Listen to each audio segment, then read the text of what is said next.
지난주 저는 인생의 진짜 행복에 대한 말씀을 나누었습니다. 세상의 모든 부귀와 권세와 장수를 누렸던 솔로몬이었지만 그의 인생의 끝은 그리 행복하지 않았습니다.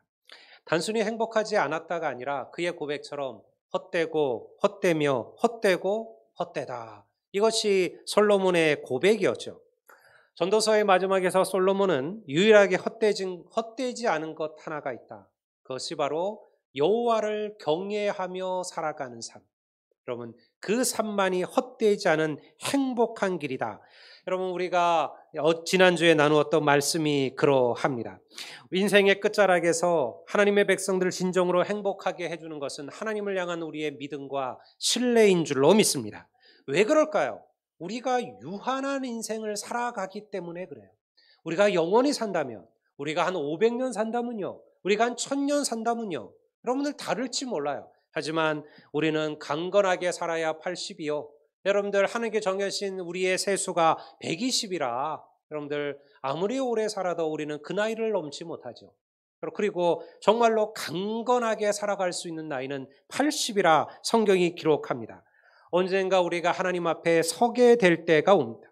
그때 우리 편이 되어줄 것은 우리의 물질이나 재물이나 권세가 아니라 여러분 오직 하나님을 향한 우리의 믿음임을 믿으시기를 주의 이름으로 축원합니다. 그런데 이제 이러한 설교를 듣고 나면 항상 이렇게 생각하는 분들이 있죠. 그거야. 솔로몬은 지가 다 누려봤으니까, 해봤으니까 하는 얘기죠. 다시 말해서 배부른 자들의 가진 자들의 배부른 소리라라는 거예요. 이렇게 얘기하는 사람들이 있어요. 꼭 보면 주위에 야 그거 내가 봤는데 재미없어 보지 마. 야 그거 내가 먹어봤는데 맛없어 먹지 마. 야 거기 내가 가봤는데 아우 볼 것 없어 가지 마. 뭘 좀 해보려 그러면 옆에서 꼭 초치는 인간들이 있어요. 그럼 우리가 속으로 지는 다 해봤으니까 저렇게 얘기하지. 우리가 그렇게 얘기들 하잖아요. 우리도 솔로몬처럼 다 해보고 먹어보고 누려봐야지만 비로소 인생이 헛된 것을 알게 될까요? 그렇다면 우리 가운데 여러분 그 인생의 끝을 볼 분들이 얼마나 되겠습니까? 우리가 솔로몬처럼 산다는 것은 불가능하잖아요.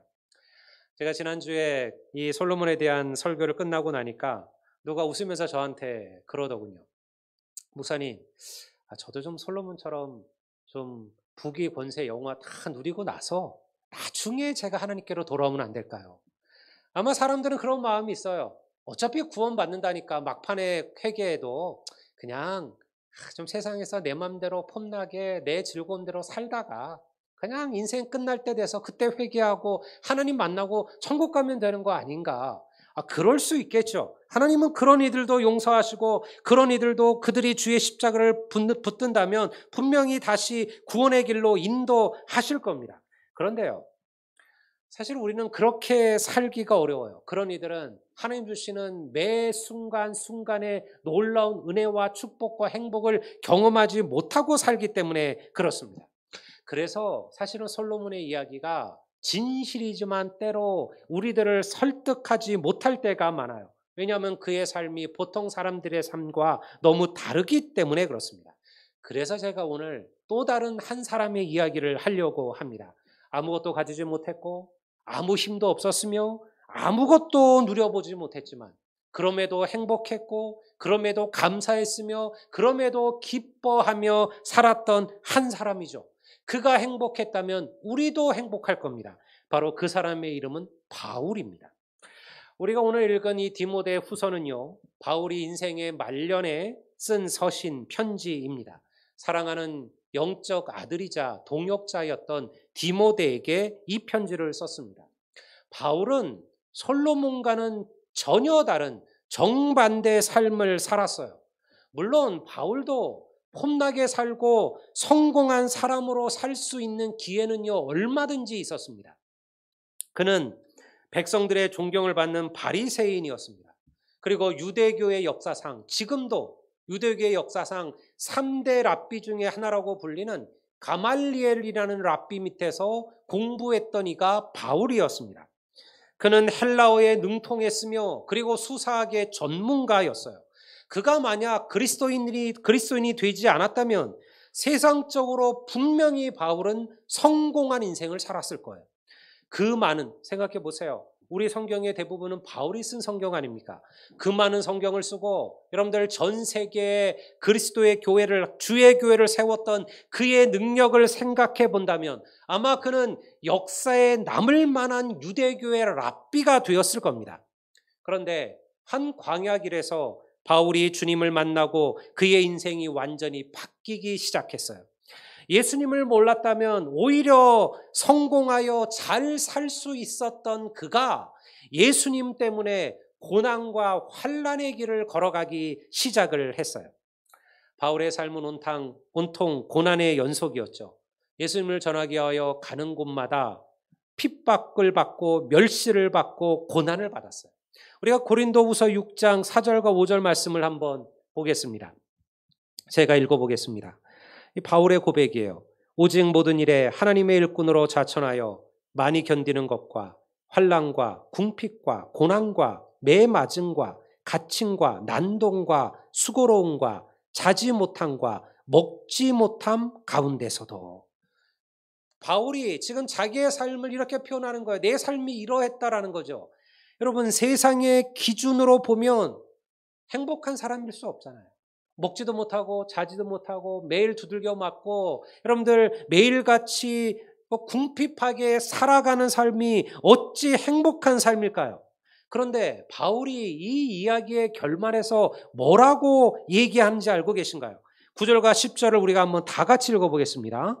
우리 고린도후서 6장 9절과 10절입니다. 우리 다 같이 읽겠습니다. 무명한 자 같으나 유명한 자요, 죽은 자 같으나 보라 우리가 살아있고, 징계를 받은 자 같으나 죽임을 당하지 아니하고, 근심하는 자 같으나 항상 기뻐하고, 가난한 자 같으나 많은 사람을 부요하게 하고, 아무것도 없는 자 같으나 모든 것을 가진 자로다. 할렐루야. 앞에 구절은 세상 사람이 바울을 보는 얘기예요. 앞에 구절은요, 다시 말해서 무명한 자, 죽은 자, 징계를 받는 자, 근심하는 자, 가난한 자, 아무것도 없는 자, 이거는 세상의 눈으로 바울을 바라본 눈이에요. 근데 바울은 뭐라고 말해요? 아니다. 나는 그런 사람이 아니다. 나는 유명한 자고, 나는 살아있는 자고, 나는 누구도 나를 건드릴 수 없는 자고, 나는 항상 기뻐하는 자고, 모든 사람을 부유하게 하는 자고, 나는 모든 것을 가진 자로다. 여러분, 이것이 바로 성도인 줄을 믿습니다. 여러분, 이것이 행복이죠. 바울이 이 고난 가운데 내가 불행해, 내가 너무 힘들어, 내 삶이 왜 이래, 이렇게 얘기하지 않는다는 거예요. 나는 감사하다. 나는 행복하다. 나는 정말 부족함이 없다. 나는 모든 것을 가졌다. 왜? 그에게 누가 있었기 때문에요. 그에게 하나님이 계신 거죠. 그에게 예수님이 계신 거예요. 바울은 그러한 마음으로 살았습니다. 세상은 그를 알아주지 않았습니다. 그런데요, 바울은 그거에 개의치 않았어요. 왜냐하면 세상이 모르는 부요함이 이 바울에게 있었다라는 거죠. 주위를 보면 정말 모든 것을 다 가진 것 같은 사람이 있어요. 집안도 좋고 돈도 재물도 많고요. 건강하고 거기다가 또 얼굴도 잘났어요. 목소리도 좋아요. 말도 잘해요. 여러분, 그런 이들을 보면 부러울 때가 있죠. 참 저놈은 다 가졌네. 이런 사람들이 정말 우리 주위에 간혹 있어요. 하지만 여러분, 모든 것을 가졌더라도 주님이 없다면 그는 아무것도 가지지 않은 인생이에요. 우리가 그걸 알아야 돼요. 부러워하지 마셔요. 여러분, 그에게 하나님이 계시지 않다면요, 그는 아무것도 없는 인생이에요. 하지만 여러분, 우리가 아무것도 없을지라도 내가 주님을 알고 주님이 나의 구주가 되시고 주님이 나의 생명이 되신다면 우리는 모든 것을 가진 인생인 줄로 믿습니다. 여기에 진짜 행복이 있다라는 거예요. 바울의 삶이 그렇게 지나갔어요. 젊었던 젊은 사울이 늙은 바울이 되었습니다. 그리고 정말 인생의 끝자락에 섰어요. 여러분, 바울이 몇 살 정도 산 것 같아요? 우리는 간혹 성화에서 머리가 호백발에 머리가 이렇게 다 벗겨지고 흰 수염이 난 그런 바울의 사진을 보신 적이 있으리라 생각합니다. 이 빵 한 조각을 앞에 두고 기도하는 그 바울의 모습 성화죠. 근데 여러분들 바울은요 오래 살지 못했어요. 정확하게 그의 나이가 얼마인지 모르지만요. 우리가 성경에 이런저런 사건들을 다 이어보면 그는 거의 60대 세상을 떠났던 것으로 우리가 볼 수가 있어요. 그럴 것 같아요. 왜냐하면 이런 그가 자기를 말하기를 그의 고통이 그를 건강하게 살게 할 수가 없었어요. 수없이 채찍에 맞고 굶주리고 배고프고 여러분들 배 타고 가다가 배가 난파되어서 며칠 동안을 널빤지 하나 붙들고 바다를 떠돌아다니고요. 그게 바울의 삶이었잖아요. 그러니 그가 어찌 건강하게 살았을까요? 그런데요. 이제 그 바울이 정말 자기 인생의 끝자락에 섰습니다. 자기의 뒤를 이어 하나님의 사명자로 쓰임받는 디모데에게 바울이 유언과 같은 편지 한 편을 보냈어요. 그런데요. 이 구절 구절 하나하나가 우리의 마음을 흔드는 은혜가 있어요. 은혜가 있어요. 저도 언젠가 바울처럼 인생의 끝자락이 되었을 때 누군가에게 유언을 남긴다면 바울처럼 이렇게 말하고 싶어요. 나도 이렇게 바울처럼 얘기하고 내 인생을 끝마쳤으면 하는 그 마음이 제게 있어요. 그렇다면 도대체 바울은 무엇이라고 고백했을까요? 그도 솔로몬처럼 내 인생이 헛되고 헛되다. 내가 주를 위하여 이 수고, 이 고난, 이 환난을 다 당했는데 결국 내게 주어지는 것이 로마의 군병의 칼에 나의 목이 잘리는 것인가? 바울은 우리가 바울의 순교사를 보면 그는 로마의 한 강변에서 참수형으로 생명을 마쳤다고 얘기를 해요. 여러분 이렇게 고생했으면 끝은 좀 달라야 될 것 같은데요. 아니요. 바울의 마지막 끝은 순교의 피를 흘리는 거였어요. 그런데요. 바울이 지금 뭐라고 얘기합니까? 오늘 우리의 본문 6절에서 8절을 한번 제가 읽어볼게요. 한번 잘 들어보세요. 이렇게 생각해서요. 지금 여러분들 로마의 한 강변에 여러분들 묶여서 무릎을 꿇고 한 나이든 노인이 앉아 있어요. 그리고 그 옆에는 여러분들 칼을 들고 있는 로마의 군병이 서 있습니다. 그리고 이제 그 칼날이 그의 목에 내리치려고 하는 순간이에요. 그때 바울의 고백이라고 한번 생각해 보세요. 전제와 같이 내가 벌써 부어지고 나의 떠날 시각이 가까웠도다. 나는 선한 싸움을 싸우고 나의 달려갈 길을 마치고 믿음을 지켰으니 이제 후로는 나를 위하여 의의 면류관이 예비되었으므로 주 곧 의로우신 재판장이 그날에 내게 주실 것이며 내게만 아니라 주의 나타나심을 사모하는 모든 자에게도니라. 할렐루야. 바울의 마음이 느껴지죠. 내가 나의 달려갈 길을 다 싸웠다. 내가 선한 싸움을 싸웠다. 나는 정말 최선을 다했다.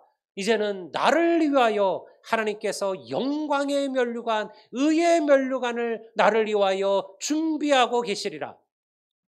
아마 20대는요, 30대는, 40대는 이 바울의 고백이 와닿지 않을지도 몰라요. 아직 나는 젊고 아직 나는 살 날이 많다. 그렇게 여기고 있을 겁니다. 그러나 70대는요, 80대는요, 정말 인생의 이제 끝자락에 서 있는 성도들에게는요, 이 고백이 남의 고백 같지 않을 거예요. 사는 성도 여러분, 잘 사는 것만큼 잘 죽는 것도 우리에게 축복인 줄로 믿습니다. 우리가 요즘 그래서 well dying이란 말을 쓰잖아요. well living, 그냥 잘 사는 것만이 중요한 게 아니라 어떻게 우리의 인생을 잘 죽을 것이냐, 어떻게 우리의 인생을 의미 있고 가치 있게 마칠 것이냐. 성도들은요 항상 그것을 생각하셔야 돼요.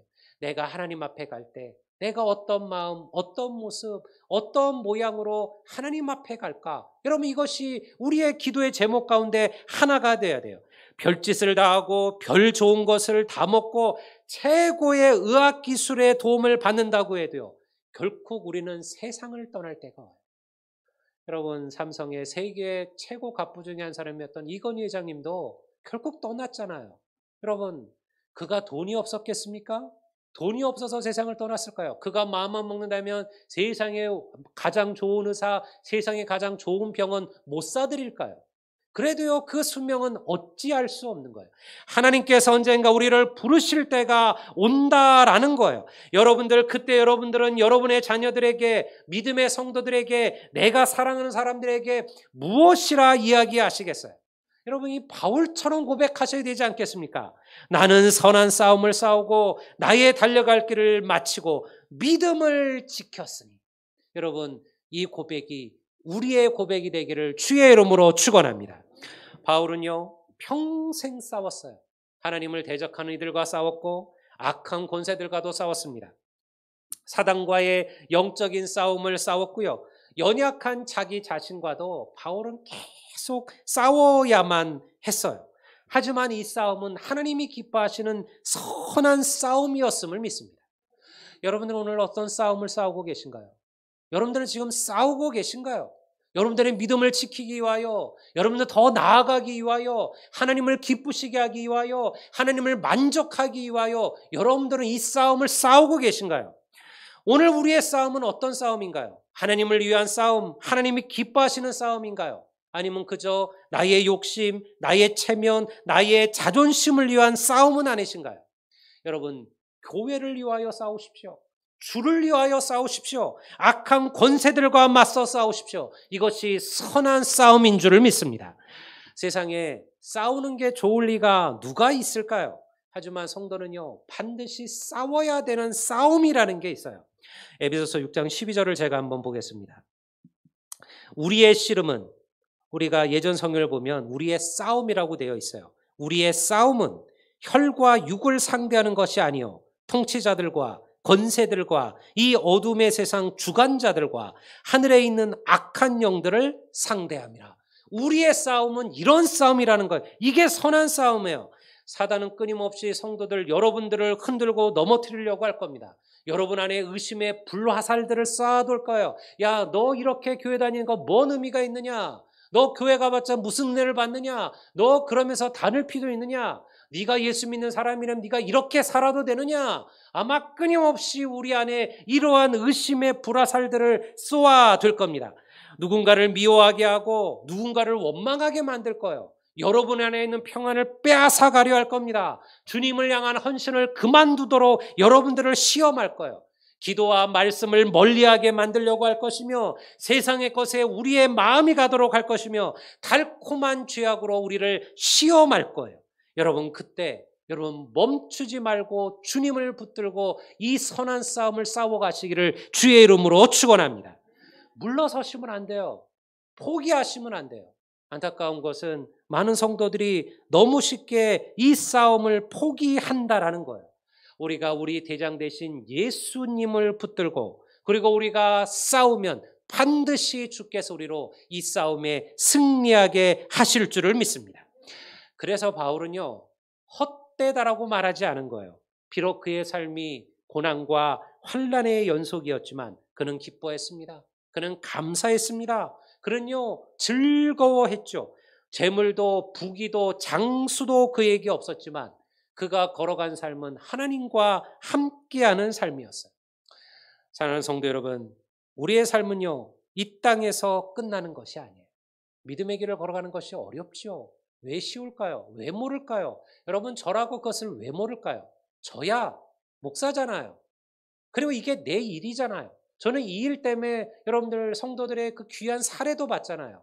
그러니 저는 마땅히 이 일을 하는 게 맞아요. 이건 저에게 힘든 일도 없고 어려운 일도 없어요. 근데 사실 성도들에게는 힘들죠. 일주일 내내 일하시고 수고하시고 또 하나님 그 주일을 하나님께 다시 드린다는 거 쉬운 일 아니에요. 더 자고 싶고 더 쉬고 싶으실 겁니다. 근데 여러분, 이게 선한 싸움이에요. 여러분들 이 싸움을 포기하지 마시고 멈추지 마셔야 돼요. 우리들을 위하여 하나님께서, 주님께서 의의 면류관, 생명의 면류관을 준비하고 계심을 믿습니다. 그러니까 이 싸움이 그냥 이 땅의 끝이라면 누가 이렇게 살까요? 저도 이렇게 안 살아요. 근데 여러분, 이게 끝이 아니에요. 천국의 삶이 있어요. 영원한 삶이 있어요. 주님께서 나를 위하여 준비하신 의의 면류관이 있다는 거예요. 그러니 이 싸움을 싸우셔야 돼요. 한 번의 기도, 한 번의 말씀, 한 번의 예배를 위하여 싸우셔야만 해요. 싸우지 않으면 성장할 수가 없어요. 제가 아까 말씀처럼 안타까운 것은 우리 가운데 절박하게 이 싸움에 임하는 성도들이 많지 않다라는 거예요. 우리 교회 성도들만 얘기하는 게 아니에요. 오늘날 그리스도인들이 다 그렇습니다. 여러분, 일주일에 한 번 새벽기도 나오려면요, 싸우셔야만 돼요. 싸우셔야만 돼요. 여러분, 제가 언제부터 새벽기도 얘기를 했던 거예요? 이게 여러분들 그저 저를 위한 것일까요? 아, 저야 무슨 상관이 있습니까? 새벽기도에 몇 분이 나오시던 몇 명이 나오시던 뭐 그게 저와랑 무슨 의미가 있어요? 근데 여러분을 위한 거예요. 여러분, 이 기도 없이 이 싸움을 싸울 수 있을 것 같습니까? 기도 없이 악한 영의 권세를 대적할 수 있을 것 같아요? 여러분, 우리가 기도하지 않고 여러분들 이 어둠의 권세자들, 이 영의 권세, 악한 영의 권세들과 우리가 맞서 싸울 수 있을까요? 어려워요. 그 싸움은 100이면 100 실패하는 싸움이에요. 그러니요, 한 번의 새벽 기도 싸워야죠. 싸우지 않으면 나갈 수가 없는 거예요. 더 자고 싶은 마음 왜 없을까요? 아니, 나는 중직도 아닌데 뭐 나까지 새벽 기도 가야 돼? 이런 마음 내 안에 들죠. 왜 그런 마음이 안 들까요? 아, 그분도 안 나가는데 내가 뭐 나 같은 이 믿음 시작한 내가? 여러분, 이게 다 영적인 싸움이에요. 내가 꼭 가야 되나? 뭐 기도한다고 뭐가 달라질까? 가도 해봤자 별 은혜도 없는데, 여러분, 이거 내가 주는 마음이 아니에요. 사단이 주는 마음. 여러분, 예배 오실 때마다 여러분들 그런 마음을 드는 성도들이 있어요. 교회 가도 은혜가 안 된다. 예배 봐도 은혜가 안 된다. 말씀이 은혜가 안 된다. 예배가 은혜가 안 된다. 여러분, 그건 내가 주는 마음이 아니에요. 사단이 내 안에 불어넣는 마음이에요. 여러분, 그 마음과 싸우셔야 돼요. 여러분, 모든 것이 그래요. 싸우지 않으면 달라지는 게 없어요. 수요 예배, 금요 기도에 말씀을 읽기, 말씀 필사하기, 매일 기도하기, 전도하기, 헌금하기. 여러분, 이건 다 싸움이에요. 우리가 이 선한 싸움을 싸워가야 돼요. 그러나 힘들어도 이 싸움을 싸우기만 한다면 반드시 주님께서 우리에게 승리의 역사를 허락하실 줄로 믿습니다. 문제는요, 싸우지를 않는 게 문제가 있는 거예요. 나는 싸웠습니다가 싸우면 돼요. 실패도 돼요. 넘어져도 돼요. 못 나올 수도 있죠. 근데 싸우는 것 자체를 포기하면 여러분들, 하나님은 역사하실 수가 없는 거예요. 새벽 기도를 나오시려는 분들은요, 시간을 일찍 맞추시면 안 돼요. 그러면요, 또 자요. 끄고. 긴박하게 맞추셔야 돼요. 이건 일어나봤자 일어나서 바로 옷 입고 나가야 돼 라고 마음을 드셔야 새벽을 깨우시는 거예요. 저는 우리 교회 안에 이 끊임없는 싸움이 있게 되기를 주의 이름으로 축원합니다. 여러분 자신들의 심령을 돌아보십시오. 내가 싸워보지도 않고 포기하는 것이 무엇이 있을까? 내가 싸워보지도 않고 그냥 멈춰버린 게 무엇이 있을까? 여러분, 그 싸움에 한 걸음만 나아가시면 여러분, 우리 대장 되신 예수님께서 위대한 승리를 우리에게 경험하게 하실 줄로 믿습니다. 저는 우리 선한 열매교회가 정말 행복한 교회로 세워지기를 바랍니다. 그러려면요, 교회에 오는 것으로만 되지 않아요. 하나님을 알아가는 일에 힘쓰셔야만 돼요. 22년 우리 교회 표어는 뭐 또 나중에 또 한번 제가 설교를 하겠지만요, 하나님을 아는 일에 힘쓰는 교회입니다. 여러분, 내년에도 지금 분위기 봐서는 우리 특별한 거 못해요. 어디 놀러 가기도 쉽지 않고요. 어디 뭐 밥 먹기도 어려울 겁니다. 지금 분위기상은 그럴 확률 더 높아요. 아마 최소한 상반기는 어려울 겁니다. 그러면 뭐 하실까요? 하나님을 알아가는 일, 예배하는 일, 기도하는 일, 말씀 보는 일, 하나님을 알아가는 일이 가장 중요해요. 그래서 저는 딱 두 가지 하려고 합니다. 하나님 말씀 속에 역사하시는 하나님을 아는 거예요. 또 하나는 기도 가운데 응답하시는 하나님을 아는 거예요. 여러분, 이 두 가지만 알면 우리는 성공한 인생이 될 줄로 믿습니다. 우리 교회가 안타깝게도 기도의 나눔이 좀 부족해요. 그래서 내년에 기도 소모임을 이제 활성화시키려고 합니다. 우리 오른쪽에 앉은 성도들은요, 1년이 지나도 이 왼쪽에 앉은 성도들하고 말 한마디 못 해봐요. 그렇죠? 여러분, 우리가 오늘 1년을 살았지만요, 아마 대부분은요, 그냥 끝나면 가기 바빴어요. 그냥 예배원 참석하기가 전부였어요. 성도는 마음을 나누고, 기도를 나누고, 은혜를 나누고, 눈물을 나누고, 기쁨을 나눠야죠. 이게 성도죠. 이게 교제잖아요. 근데 우리가 그걸 너무 못했어요. 그래서 내년에 저는요, 이것 딱 하나 하려고 그래요. 기도 소모임. 3명에서 4명 정도, 4명 정도 우리 기도 모임을 다 만들 겁니다. 제가 무작위로 짤 거예요. 여러분 서로 잘 알지 못하는 성도들, 세대가 다른 성도들, 새로 나온 성도들, 그래서 여러분들 예배 전에 10분 기도하기, 예배 끝나고 10분 기도하기, 언제든지 교회 오면 기도로 우리 예배가 시작하고 기도로 우리의 예배가 끝나게 된다면 반드시 이 예배가 은혜 충만한 예배가 될 줄로 믿습니다. 이게 하나님을 알아가는 일이에요. 여러분 선한 싸움이에요. 여러분 사람 만나는 거 불편하신 분들 계시죠? 그냥 나 혼자 조용히 예수님만 믿으면 좋겠다 생각하는 분들 계시겠죠? 그러나 그렇게 해서는 안 돼요. 우리는 그리스도 안에서 하나가 되셔야 돼요. 하나님의 말씀과 기도로 우리가 묵상하셔야 돼요. 이것이 기도예요. 만나면 무슨 얘기할까요? 기도해 주세요. 기도해 드릴까요? 기도합시다. 이게 성도의 인사여야 되는 거예요. 한번 옆 사람과 한번 인사해 보시죠. 우리 기도해 드릴까요? 기도해 주세요. 여러분 우리가 이렇게 인사해야죠. 교회 오면 모르는 성도가 있으시면 안녕하신가요? 혹시 기도 제목 없으신가요? 어려운 일이 없으신가요? 제가 기도해 드릴까요? 권사님, 집사님, 제가 요즘 이런 어려움이 있습니다. 저를 위해서 기도해 주실 수 없으신가요? 여러분, 그러면 끝난 거 아니겠습니까? 우리가 더 이상 무슨 얘기를 할까요? 여러분, 이것이 바로 하나님이 기뻐하시는 교회, 이것이 바로 행복한 교회예요. 사랑하는 성도 여러분, 1년 동안 주를 위해 싸우시느라고 수고하셨습니다. 교회에서, 가정에서 여러분들 예배하시느라고 힘쓰셨습니다. 여러분, 선한 싸움을 싸우셨습니다. 내년 한 해는 더 열심히 주를 위하여 싸우시기를 바랍니다. 더 열심히 예배하시기를 바랍니다.